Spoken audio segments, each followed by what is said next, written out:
Silence is the first lesson we learn when we seek to understand emptiness. In an age where the noise of thoughts drowns out our essence, there lies an ancient wisdom that teaches us that to find everything, we must first free ourselves from our emotional attachments. This is a story about how the weight of possessions can chain not only our bodies, but more importantly, our souls. In a village nestled within the misty mountains of the ancient East, where the wind whispered secrets through the bamboo and clouds danced among the snow-capped peaks, lived a prosperous merchant. His warehouses were so vast that it was said even he did not know the full extent of his wealth. Silks so delicate they seemed woven from moonlight, spices carrying the aromas of distant lands, and jade so pure reflected the very soul of those who gazed upon it. But material wealth had exacted a price no amount of gold could ever repay.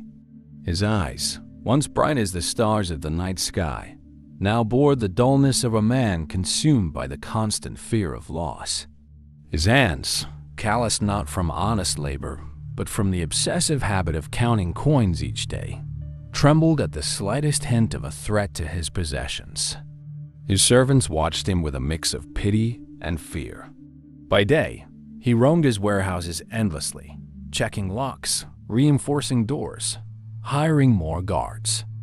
By night, his sleep was haunted by nightmares where his treasures turned to dust, slipping through his fingers like fine sand.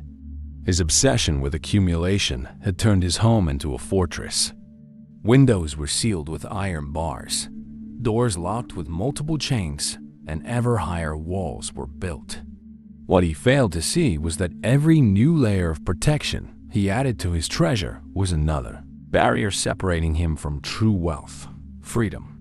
In his moments of solitude, which were many, he gazed upon his treasures as a prisoner gazes upon the bars of his cell.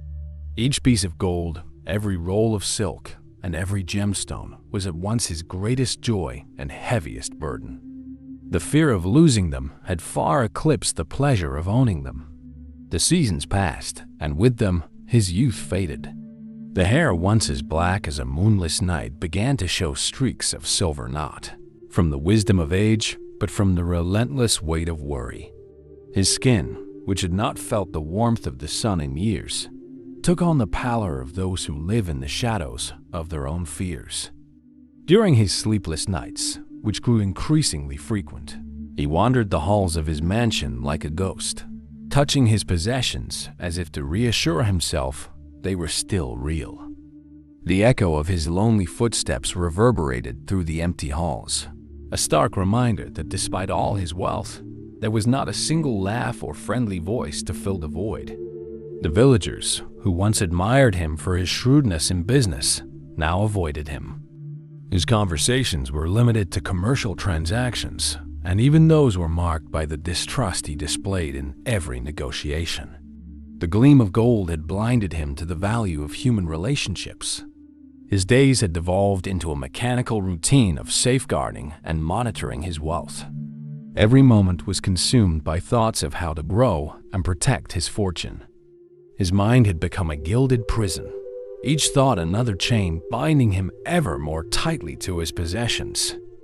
On a particularly dark night, as the moon hid behind storm-laden clouds and the wind howled through the trees with an ancient lament, he realized that his riches had become his identity. He no longer knew who he was beyond the title of the wealthy merchant. His dreams, desires, and hopes had all been smothered under the weight of gold. The approaching storm carried more than rain and thunder. It bore the promise of a transformation that would forever change his understanding of true wealth and happiness. As the first raindrops began to fall, a knock at the door announced the arrival of an unexpected visitor, someone who would bring a wisdom capable of freeing not just his possessions, but, most importantly, his soul. Standing before the door, as the wind grew fiercer and thunder echoed across the mountains, he had no idea that he was about to learn the most valuable lesson of all, that the greatest treasure lies, not in what we own, but in our ability to live unburdened by the weight of possession. The knocks on the door echoed through the empty hall, competing with the roar of the thunder. The merchant, hesitant, approached with a flickering lamp in his hands. On the other side of the heavy wooden door stood a figure cloaked in a simple robe, drenched by the torrential rain. It was an elderly monk whose presence radiated a serenity that starkly contrasted with the storm's violence. The merchant eyed the visitor with suspicion. The monk carried no possessions other than a weathered alms bowl. His bare feet left wet marks on the polished wooden floor, and his serene expression seemed out of place amidst the opulence surrounding him. Against his usual nature, the merchant allowed the monk inside, justifying to himself that he could charge for the hospitality later. As he led the visitor through the ornate corridors, he couldn't help but notice how the monk appeared completely indifferent to the wealth around him. His eyes didn't linger on the precious vases or the rare tapestries. It was as if he saw right through them, as if they were mere illusions. In the grand hall, illuminated by dozens of candles, the monk chose to sit directly on the floor, gently refusing the silk cushions offered to him. The merchant, baffled by such behavior, felt a growing irritation. How could someone ignore such comfort? What kind of man would choose the cold floor when the finest seats were at his disposal? The rain continued to pour mercilessly outside, and lightning illuminated the room in spectral flashes. The silence between the two men was broken only by the crackling of the candles and the distant roar of thunder. Unsettled by the enigmatic presence, the merchant began displaying his most valuable possessions, hoping to provoke some reaction of admiration or envy. He showed his rarest silk rolls, his most precious jewels, his most exclusive pieces of art. With each treasure unveiled, the monk responded only with a serene smile and a slight nod. His indifference cut into the merchant's pride like a sharp blade. At one point, as the merchant described in detail the origins of a particularly valuable vase from a dynasty long past, the monk simply closed his eyes and began to meditate. That gesture, more than any words, deeply unsettled the merchant. It was as if all his wealth, all his power, all his influence were utterly insignificant in the face of that unshakable peace. The merchant studied the monk's face, lined with age but softened by an expression of absolute contentment. There was no trace of the anxiety that constantly gnawed at the merchant himself. No sign of the fear of loss that haunted him day and night. No indication of the obsessive need to accumulate more and more. The storm outside seemed to mirror the turbulence beginning to stir within the merchant's heart. For the first time in many years, he found himself questioning his own choices. How could someone who owned nothing seem so rich in inner peace? How could a beggar's bowl bring more satisfaction than all his treasures combined? As the night wore on, the merchant realized he was in the presence of a different kind of wealth, one that could not be locked in vaults or protected by high walls. It was a richness that manifested in simplicity, in acceptance, in the profound peace that the monk exuded so naturally.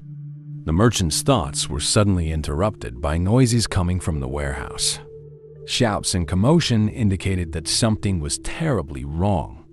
The familiar fear gripped his heart like an iron fist, and he sprang to his feet. Thieves had breached his fortress, taking advantage of the storm to mask their movements. The monk remained seated, unmoving like a mountain, as the merchant rushed toward the source of the disturbance. At that pivotal moment, two paths lay before him: the desperate defense of his material possessions, or the wisdom the old monk silently offered. The choice the merchant would make in the coming moments would determine not only the fate of his riches, but, most importantly, the destiny of his own soul. The sound of crates being dragged and muffled voices echoed through the warehouse corridors. The merchant ran frantically, his heavy footsteps pounding against the wooden floor like an erratic drumbeat. His hands trembled as he tried to light more lanterns, knocking several over in the process. The darkness seemed to conspire against him, turning every shadow into a threat, every noise into a harbinger of loss. "My treasures! My precious treasures!" he cried, his voice thick with desperation. The guards who usually protected the warehouse were mysteriously absent. The merchant's heart pounded so violently it felt as though it might burst from his chest. Each step toward the warehouse felt like walking into a nightmare that had finally come to life. Through the cracks in the warehouse doors, he could see figures moving in the dim light, carrying off his most prized possessions. The rare silks, exotic spices, priceless jewels, everything was being taken before his very eyes. It was as though he were reliving his darkest nightmares, the ones that kept him awake on the loneliest nights. In his desperation, he rushed back to the main hall, where the monk remained seated in deep meditation, seemingly oblivious to the chaos unfolding around him. "Why won't you help me?" the merchant shouted, his words dripping with anguish and disbelief. "They're taking everything. Everything I've worked my entire life to build." The monk slowly opened his eyes, his tranquil gaze meeting the merchant's frantic one. Without moving from his position, he spoke in a soft voice that somehow rose above the storm's roar and the thieves' commotion. "You chase after what is already lost, yet you fail to see what can never be stolen." Those words struck the merchant like a bolt of lightning, momentarily freezing him in place. "How can you say that?" he demanded, his voice now quieter but still trembling with distress. "These are my possessions. My entire life is in those warehouses." The monk continued, his voice steady and calm. "Tell me, when you grasp a handful of sand tightly in your fist, what happens? The tighter you hold, the more grains slip through your fingers. But if you keep your hand open, the sand remains in your palm." The sounds of the thieves persisted, blending with the thunder's roar, but something within the merchant began to shift. It was as though the monk's words had cracked open a small fissure in the merchant's fortress of attachment. For the first time, he began to question not the loss of his possessions, but his attachment to them. "Observe the storm," the monk continued, gesturing toward the window. "It destroys and renews. The trees that stand rigidly are uprooted, while the bamboo that bends survives to see the dawn." The merchant's gaze flickered between the warehouse and the monk, his body trembling under the weight of the inner conflict consuming him. Each object the thieves carried away seemed to take a piece of his identity with it. Who was he without his possessions? What would remain when everything was gone? The rain continued its relentless assault, and lightning illuminated the scene in bursts of realization. The monk remained still, a beacon of serenity amidst the chaos. His presence was like a mirror reflecting the futility of the merchant's desperation. "But what if they take everything?" the merchant asked, his voice now closer to a whisper than a shout. Fear still lingered, but something new had begun to emerge, a hesitant curiosity about what might exist beyond material attachment. "What is everything?" the monk replied with a question of his own. "Can the air you breathe be stolen? Can the sun that rises each morning be taken? Can the inner peace you have never found in your riches be plundered?" At that moment, a particularly loud crash came from the warehouse. The sound of splintering wood and twisting metal signaled that the thieves had broken into the main vault, where the most valuable items were stored. The merchant closed his eyes, bracing himself for the searing pain of total loss. But something unexpected happened. Instead of the agony he anticipated, he felt a strange lightness begin to form in his chest. It was as though each object the thieves took was not just emptying his warehouses, but also lifting layers of weight he had carried for so long that he no longer noticed their burden. The monk watched this subtle transformation in silence, like a patient gardener witnessing the first shoots of life emerge after a long drought. The storm outside continued its furious dance, but inside the hall, something far deeper was unfolding, a tempest of the soul that would wash away years of attachment and fear. The night was far from over, and many lessons still awaited the merchant. But in that moment, as the thieves continued their work and the storm raged on, a small seed of understanding had begun to take root in his heart.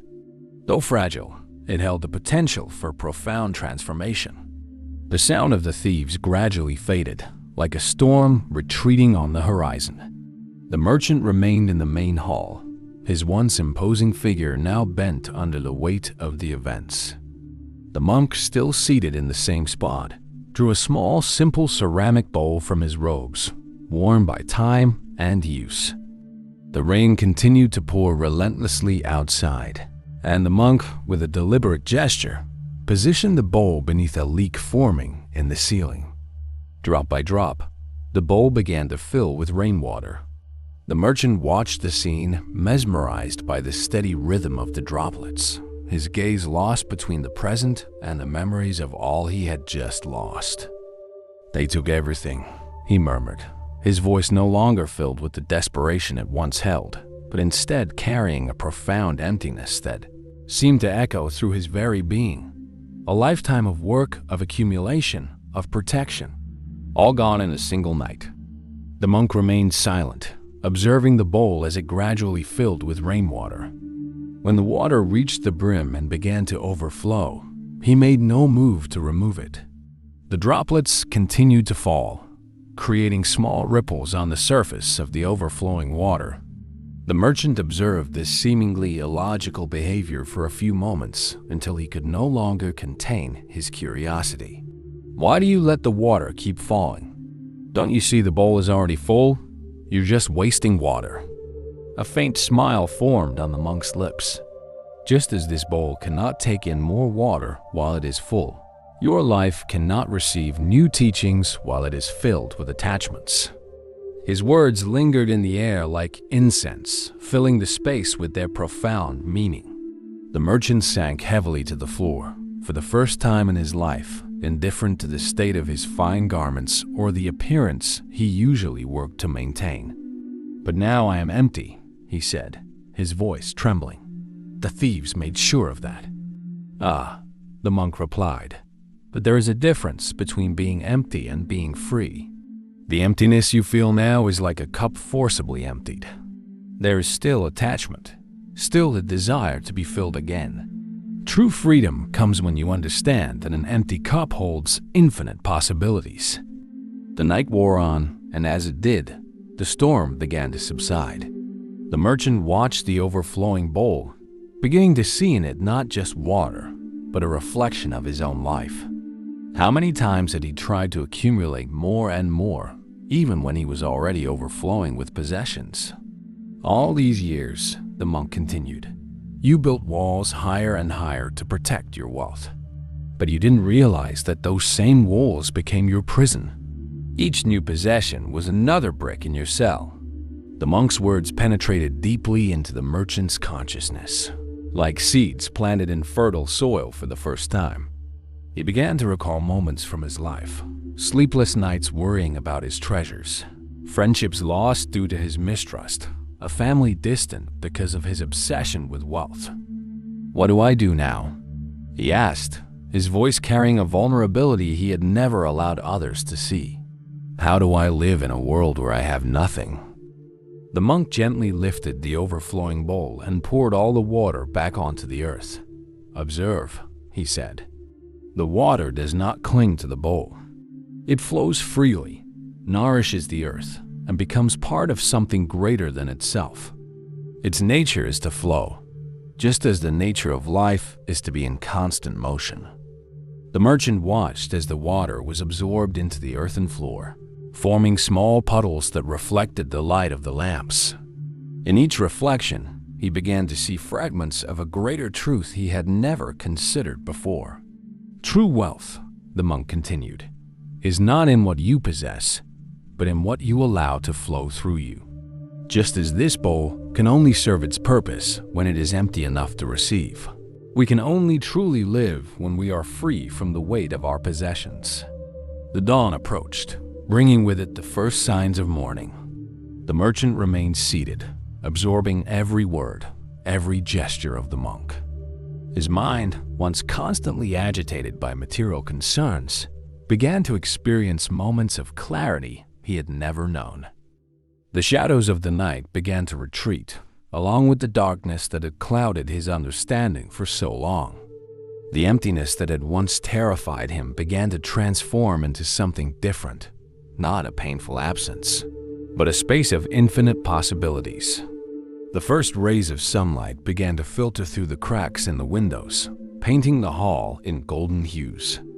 The merchant, still seated on the floor, realized that for the first time in years, he hadn't checked his locks before dawn. The ritual that once seemed so vital to his survival now felt distant, like a memory from another life. The monk, who had remained silent during the last hours of the night, rose with a grace that seemed to defy his advanced age. "Come with me," he said, walking toward the ransacked storeroom. The merchant hesitated for a moment, dreading the sight of the destruction of everything he had built. As they entered the storeroom, the rising sun revealed empty shelves and open chests. Precious scrolls were scattered across the floor, some damaged by the rain that had seeped in through broken windows. In the past, such a sight would have sent the merchant into uncontrollable despair. But now, something different stirred within him. "What do you see?" asked the monk, his voice echoing in the now empty space. The merchant looked around, his eyes scanning every corner of the storeroom. "I see space," he said, surprised by his own words. "I see possibilities." A subtle smile formed on the monk's lips. "Then you are beginning to see with new eyes.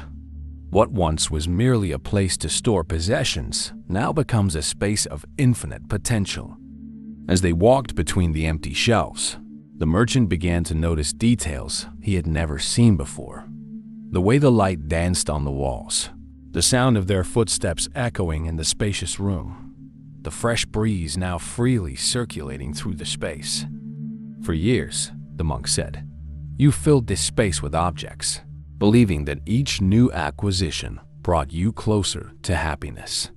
But tell me, through all those years, did any of those possessions ever fill the emptiness you felt inside?" The merchant paused in front of a broken mirror on the floor. In the fragments, he saw distorted reflections of his face, each showing a different facet of himself.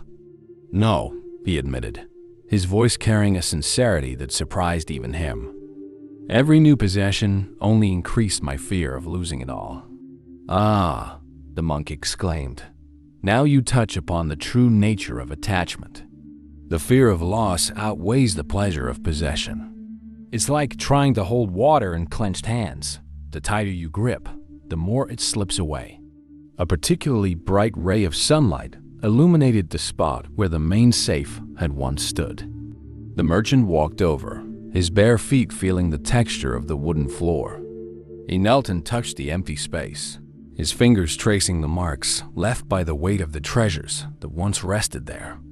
"You know," he said, "I spent so much time protecting these walls that I forgot to live within them. Every new wealth I acquired was just another layer of a prison I built around myself." The monk approached and placed his humble begging bowl in the spot where the safe had once been. "True wealth," he said, "is like this bowl. Its value lies not in what it holds, but in its capacity to be empty and thus receive." The merchant gazed at the simple bowl, seeing for the first time its austere beauty. There were no ornaments, no elaborate decorations, just a pure form serving its purpose perfectly. "All my life," the merchant reflected, "I believed I needed possessions to have worth. Each precious object was like proof of my importance in the world. But now, looking at this simple bowl, I realize I've been searching for value in the wrong places." The sun was now higher in the sky, its rays fully illuminating the storeroom. What had once seemed a place of destruction now began to reveal itself as a space of transformation. The empty shelves no longer symbolized loss but freedom. The silence was no longer a void to be feared, but a presence full of possibilities. "Life," the monk said, "is like this moment at dawn. Each day offers us the chance to begin anew, to see the world with fresh eyes. The question is, are we willing to let go of what ties us to the past?" The merchant took a deep breath, feeling the cool morning air fill his lungs. For the first time in his life, he did not feel the crushing weight of his possessions on his shoulders. It was as if each object taken by the thieves had carried away a chain that bound him. "What happens now?" he asked, not with fear, but with a genuine curiosity about the future unfolding before him. The monk smiled, gesturing toward the sunlight continuing to fill the space. "Now," he said, "you learn to live with open hands, allowing life to flow through you rather than trying to lock it away in safes and storerooms." As the sun rose higher in the sky, footsteps echoed toward the warehouse. The merchant, now calm, turned to see a group of monks silently entering the space. To his astonishment, they carried all the possessions that had been stolen during the night. "I don't understand," he said, looking at his nocturnal master with questioning eyes. The old monk smiled gently. "Sometimes we must lose everything to realize we need nothing. These are my disciples, and your possessions were safe all along. The question now is, what will you choose to do with them?" The merchant watched as his riches were carefully returned to the warehouse silks. Jewels, spices, all the treasures that once defined his existence. But something fundamental had shifted within him. Each object no longer carried the weight of attachment that had suffocated him before. "All my life," the merchant said, his voice steady and clear, "I believe these possessions brought me security and happiness. Yet, in a single night, I learned that true wealth cannot be stored in vaults." Walking among his recovered treasures, the merchant began sorting them into piles. "These silks," he said, "will better serve those shivering in the cold streets. These spices can feed families who barely have enough to eat. These jewels can build shelters for those without a roof over their heads." The old monk observed with quiet approval as the merchant, piece by piece, transformed his treasures into tools of compassion. The other monks helped organize, and soon the warehouse became an impromptu center of distribution. Over the following days, news spread throughout the village. The once feared and reclusive merchant opened not only his warehouses, but also his heart. People began to come, first hesitantly, then in growing numbers. What had once been a fortress of solitude became a space for gathering and sharing. But the deepest transformation occurred within the merchant himself. Each time he gave away something he had once zealously guarded, he felt a lightness and joy that no material wealth had ever provided. His face, once marked by constant worry, now shone with a genuine smile. One morning, as he handed out the last of his treasures, the merchant came across the small bowl the monk had left behind. Holding it in his hands, he finally understood the full lesson. True wealth lies not in what we possess, but in our capacity to live with open hands, allowing life's blessings to flow through us and touch others. The old monk returned one final time, finding the merchant seated on the floor of the now truly empty warehouse. But this time, the emptiness brought neither fear nor anguish. It was an emptiness filled with possibilities, peace, and true freedom. "Now you understand," said the monk, "that to have everything in life, we must be ready to possess nothing." The merchant nodded, holding the beggar's bowl with reverence. "True wealth," he replied, "is not found in what we can lose, but in the peace that no one can take away." And so this story ends. Though its teaching echoes through time, when we free ourselves from the weight of material attachment, we discover a far greater treasure, the freedom to live fully, the joy of sharing abundantly, and the peace that comes from understanding that our true nature transcends all that we can own or lose. For in the end, it is not our possessions that define our wealth, but our ability to live with an open heart, generous hands, and a peaceful mind. This is the true wealth that no thief can steal, no storm can destroy, and no time can erode. The wealth of detachment, compassion, and wisdom. To have everything in life, we must be willing to hold on to nothing. For only when our hands are empty can we receive life's true treasures, love. inner peace, and the genuine joy that comes from sharing with others.